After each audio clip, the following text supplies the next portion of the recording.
आज के इस कार्यक्रम में एक और विषय को उठाना चाहता हूं। आप सभी इस बात के साक्षी रहे हैं कि भारत की छवि को धूमिल करने के लिए किस तरह अलग अलग प्रयास चलते रहे हैं। इसमें अंतर्राष्ट्रीय स्तर पर भी बहुत कुछ चलता रहता है। इससे हम ये कहकर पल्ला नहीं झाड़ सकते कि ये सिर्फ राजनीति है।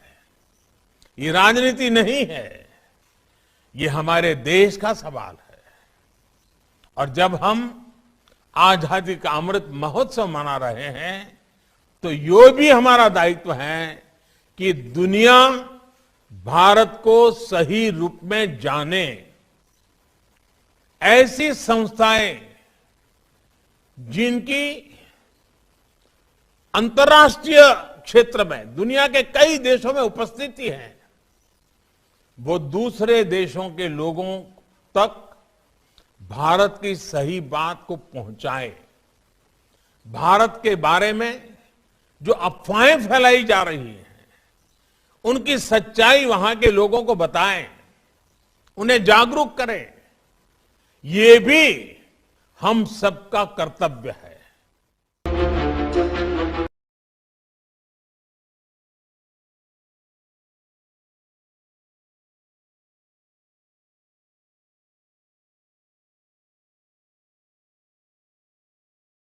सुनना चाहिए। अनेकों से सुना तो व्यभिचारी ज्ञान हो जाए। तो द्वापर युग से हम जानते हैं कि द्वापर युगी कलयुगी भक्ति मार्गी दुनिया में वो एक कौन है जो सबसे जास्ती ज्ञानी माना जाता है, जिसका नाम भारत है। असल में भा माने ज्ञान की रोशनी, रत माने लगा रहने वाला। जो थ्योरी के हिसाब से भी ज्ञान की रोशनी में ही लगा रहता है, शास्त्र बना करके, शास्त्र सुना करके, शास्त्र का मनन चिंतन मंथन करके, गीता शास्त्र का सात्विक द्वापर युग में रचना करके क्या कहा जाता है गीता में? किसकी प्रसन्नता से हमें गीता ज्ञान मिला? व्यास प्रसादा। वो पहला शास्त्र है सत्वगुणी। और उसके बाद जितने भी शास्त्र लिखे गए, जैसे 4 वेद किसने लिखे? वेद व्यास। फिर अगले जन्मों में उन वेदों की व्याख्या किसने की? पहले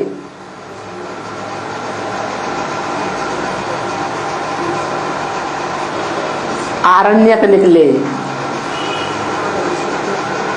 शतपथ ब्राह्मण आदि निकले, उपनिषद निकले, पुराण निकले। उन पुराणों में भी जो मुख्य मुख्य पुराण हैं, कौन कौन से? महाभारत पुराण, भागवत पुराण किसने लिखे हैं? व्यास ने लिखे ना। और कलयुग में जिस शास्त्र का इतना नॉर्थ इंडिया में प्रचलन है, कौन सा है? रामायण।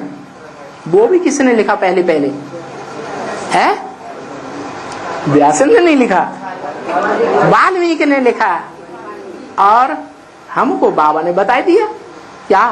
अपने अपने शास्त्रों में अपनी अपनी महिमा लिख दी है। तो वाल्मीकि रामायण में जो महिमा लिखी गई है, जिसकी महिमा लिखी गई है, वो लिखने वाला कौन है? कौन हुआ? वही एक आत्मा जो वेद व्यास कही जाती है। तो ये तो थ्योरी की बात हुई। और प्रैक्टिकल जीवन की भी बात कहो तो द्वापर से लेकर के कलयुग तक प्रैक्टिकल जीवन में जितना भी संघर्ष आया झूठों के साथ, झूठे धर्मों के साथ उस सत्य सनातन धर्म का पालन करने वाला एक सत्य आदि से लेकर के अंत तक प्रैक्टिकल जीवन धारण करके भी प्रैक्टिकल कर्मेंद्रियों से ऐसे कर्म करता है कि कभी किसी से हार नहीं मानता। संघर्ष ही संघर्ष सारे जीवन में, और विजयी बनता है या हारता है? विजयी बनता है। और शास्त्रों में भी एक ही आत्मा है जिसका कभी भी युद्धों में हार नहीं दिखाई गई है। कौन आत्मा है? नारायण। वो नारायण अर्थ वो ही है। नार अयन भारत, ज्ञान की रोशनी में लगा रहे सो भारत। नार माने ज्ञान जल में जो घर बना के बैठा रहे वो नारायण। ज्ञान में ही मस्त रहता है।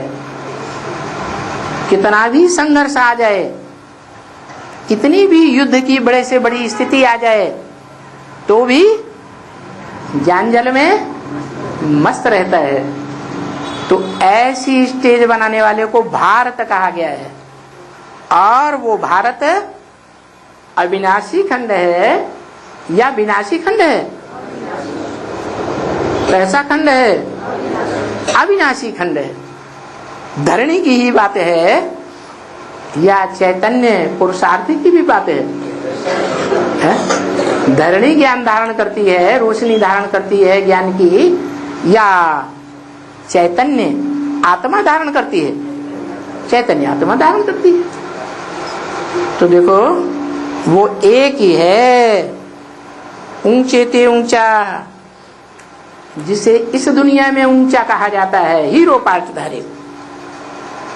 नई दुनिया स्थापन करने वाला है और बाबा भी है। अगर वो नहीं है तो भला बताओ और कौन है? जो विरोध करने वाले हैं, ढेर की ढेर विष्णु पार्टियां निकली हैं भुजाओं के रूप में। विष्णु की अनेक भुजाएं होती हैं कि नहीं होती हैं? तो जो अनेक मतों वाली निकली हैं वो बताएं कि बाबा कौन है? जिस साकार में वो निराकार प्रवेश करके अभी पार्ट बजा रहा है, वो बताओ।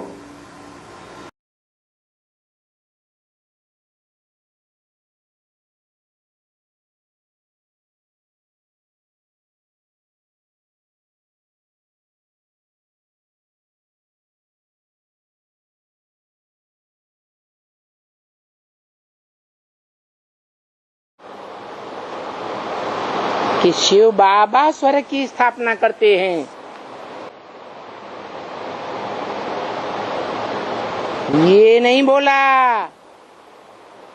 जैसे धर्म पिताएं समझते हैं, अंग्रेज लोग समझते हैं हेवनली गॉडफादर। फिर उनसे पूछो कौन है, कहते निराकार है।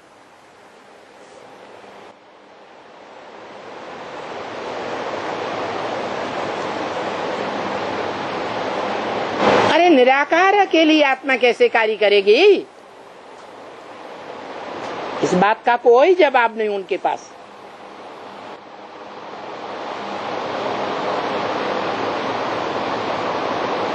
तो बाप ब्रह्मा मुख से बताते हैं, आत्माओं का बाप बताते हैं कि शिव बाबा स्वर्ग की स्थापना करते हैं। मना स्वर्ग की स्थापना स्व स्थिति में निरंतर रहने वाला करेगा या कोई और भी कर सकता है? स्वर्ग की स्थापना कौन करेगा? जो निरंतर स्व स्थिति में रहने वाला हो, कोई अंतर न पड़े।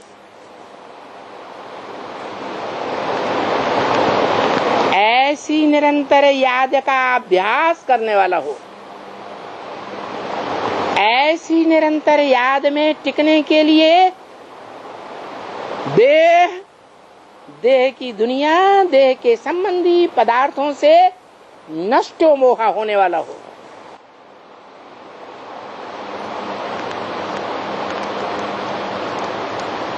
चारों ओर से ममता हटा करके एक सुप्रीम सोल ने, निराकार ने जो निराकारी वर्षा दिया है, ज्ञान का वर्षा, उस ज्ञान के प्रकाश में ही रत रहने वाला भारत नामधारी हो। और जो संगम युग में रहता है, ज्ञान के प्रकाश में रत रहता है, जिसका दूसरा नाम नारायण भी है। नारायण, नार माने ज्ञान जल, आयन माने घर,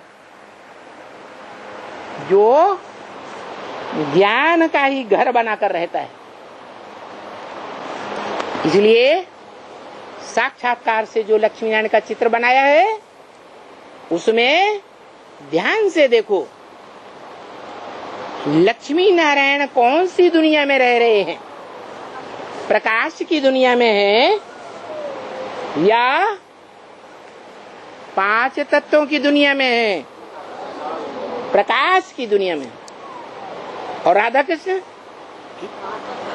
है पांच तत्वों की स्वर्गीय दुनिया में है।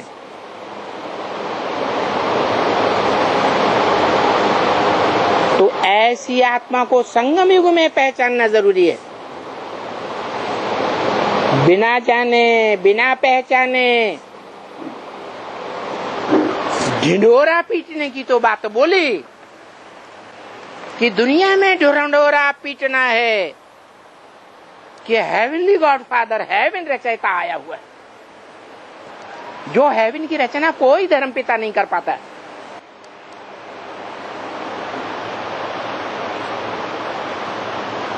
ऐसा झूठा काम नहीं करना है।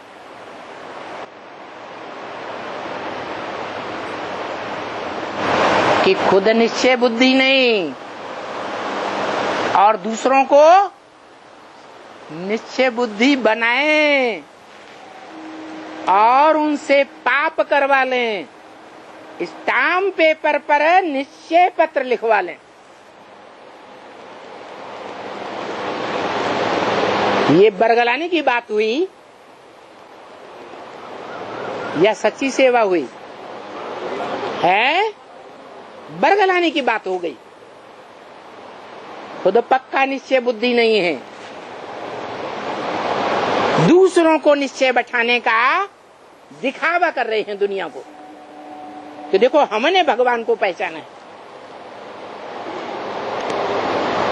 तो ढिंडोरा देना, पीटना कि भगवान आया हुआ है, प्रैक्टिकल में साकार में आया हुआ है, हमने पहचाना है, तुम भी पहचानो, ये निमंत्रण देना दिखावा मात्र है।